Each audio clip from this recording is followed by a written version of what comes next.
لخبرخا جغنا خوريخا تخرعنا حزبنا حزب زوبا دبوب رايا رايوما لخبركم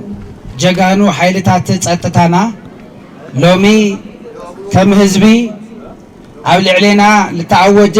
قلتي ناي كوينات عواج لمقوام عبزكايدنا يو سلفي نمركاب تعوعيت حزبي دمصنا يسمع اخبركم سلال مصاخم كبر موغسن نعخم يبل كم تخلنا نفلطو عبز قربا اذا عندار قجله سلطان بحيتو لنويح غزي لصنحو حزون لتحزبت احنا يولنا ناي بوليتيكا موائل كي تردأ ناي منغستن ناي بوليتيكا ناي ودبن سلطان عفتيتو لمحاز بوبيلو ابزبنا نهو نعقت قليصو ناي ازون ابزوبا دبوب لكايدو سلاماوي ديمقراسياوي ناي لمعات سرح حتى نعمل له خوينم بزي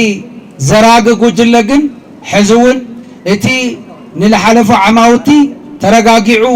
سلامون لمعاتو لسالط له حزب المزراق نابز خبابي بحصير غزي كم زاتون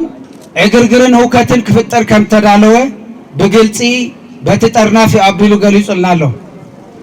ازي نعقت حزبي ازي لومي دو كبل اول غبو غزي وشتي خويننا اينا نقالسلنا حزبنا حدا خوينو يقالسلو حزبنا بفلاي من اسينا دما بعز غزي زي مو تودبو او لعليو المص لخونه يكون وص على لي مقبال بتراتي قالس مهلاو فلوطي اذا دما لكل حزب تግራይ لكلهم فتوت فتحن رتعن اذا قال سزل بهغو مخانو ليطراطري ناي حزب اجنداون سلالهونه اسكع موداتا بعاوت مسس كمنبل منم لطراطر ነገር يبلون نحنا ناي سلام حيلينا نحنا ناي لمعاتنا ناي مرغغعن حيلينا نحنا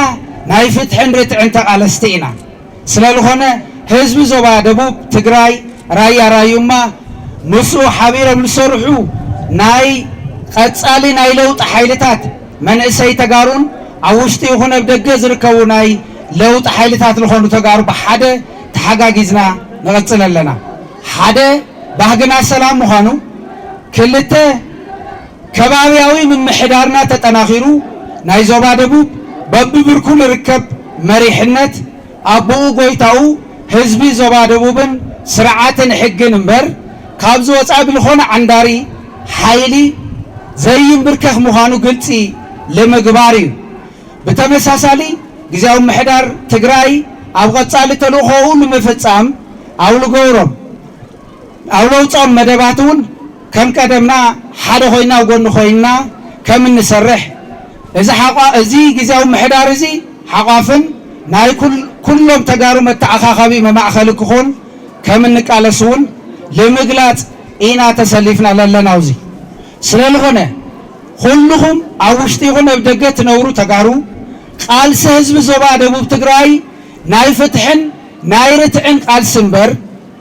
ኣብ ልዕሊ ካልኦት ልጽዓን ለኾነ ይኹን እምነት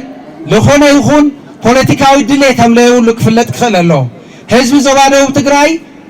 ህዝብ ራያ ራዩማ ኣመንነቱ ዘይደራደር ፍትሕን ርትዕን ግን ዝደሊ ልምዓትን ለውጥን ግን ዝደሊ ስለልሆነ ሁሉም ኣብ ደገ ይኹን ኣብ ውሽጢ ትርከቡ ተጋሩን ፈተውት ለውጥን ኣብ ጎን ህዝብና ኮይንኩም ብሓደ ክንቃለስ ጻውዒትና ነቕርበልኩም ሰራዊትና ብፍላይ ሓይልታት ጸጥታና ናይ ፖሊስ ናይ ምልሻን ጀግና ሰራዊትና ነውን ቀደሙውን ናብ በረኻት ትወፅእ ናይ ህዝቡ ድምፂ ናይ ህዝቡ ሕቶ ሒዙ እሞ ሕዝቡን ብተመሳሳሊ ኣብዚ ቃልሲ እዚ ኣብ ጎን ህዝቡ ኮይኑ ናይ ህዝቡ ሕቶታትን ናይ ህዝቡን ድምፂ ክኾን በዘጋጣሚ ጻውዒትና ክነቐርብ ንደሊ እዚ ሸበልበር እዚ ብፍላይ ትግራይ ኩሎም ትካላታ ኣዕንዩ ትግራይ ናይ ተራ ኣክቲቪስታት ልገብር ስርዓት ኣብ ትግራይና ናይ ውርደት እዩ ስለልኾነ ርክባትና ምስ ህዝቢ ኤርትራ ይኹን ካልኦት ጎረባብት ህዝብታት ኣምሓራ ኣገውን ዓፋርን ኣብ ናይ ሓባር ናይ ህዝቢ ረብሓ ማእኸል ልገበረ ክኸውን ይግባእ ድማ ንብል እዚ ናይ ህዝቢ ድሌት ተመሳሳሊ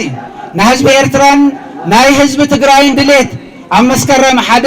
ኣብ ዛላምበሳ ዝረአናዮ እዩ ኩሉ ብስምዒት ዝተሓዋወሰሉ ኩነታት እዩ እሱ እዩ ትክክለኛ ድሌት ናይ ህዝብታት እዚ ድሌት እዚ ዝርክብ እዚ ዓንዳር ጉጅለ እዚ እንትደሊ ይኽፈት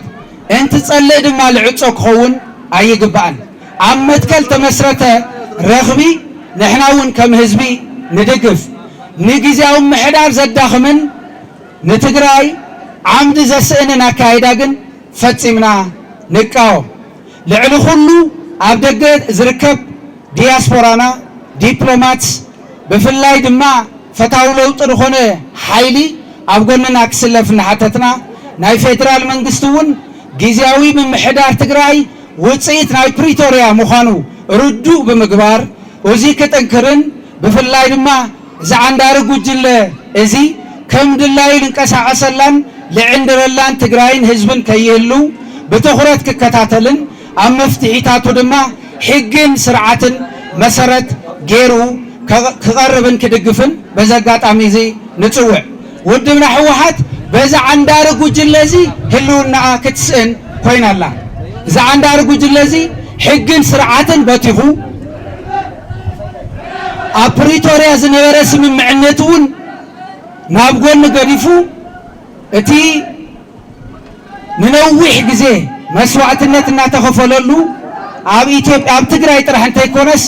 ኣብ ኢትዮጵያ እውን ዓብይ ታሪክ ዘለዎ ውድብ ሕወሓት ብሰንኪ እዚ ገታርን ዓንዳርን ጉጅለ እዚ ሕዚ ህልውናኡ ኣብ ሓደጋ በፂሑሎ ህዝብና ህዝቢ ትግራይ ክፈልጦ ዝግባእ ውድብ ናይ ምድሓን ስራሕ ይሰርሕ ኣለኹ ዝብል እዚ ዓንዳሪ ጉጅለ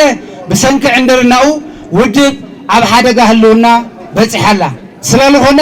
ንህዝቢ ትግራይ እዚ ኩነታት እዚ ጋህድ እናኾነን ቃልስና ቃልሲ መናእሰይ ቃልስና ቃልሲ ደለይቲ ለውጢ ልክዕን ግቡእን ቃልሲ ምዃኑ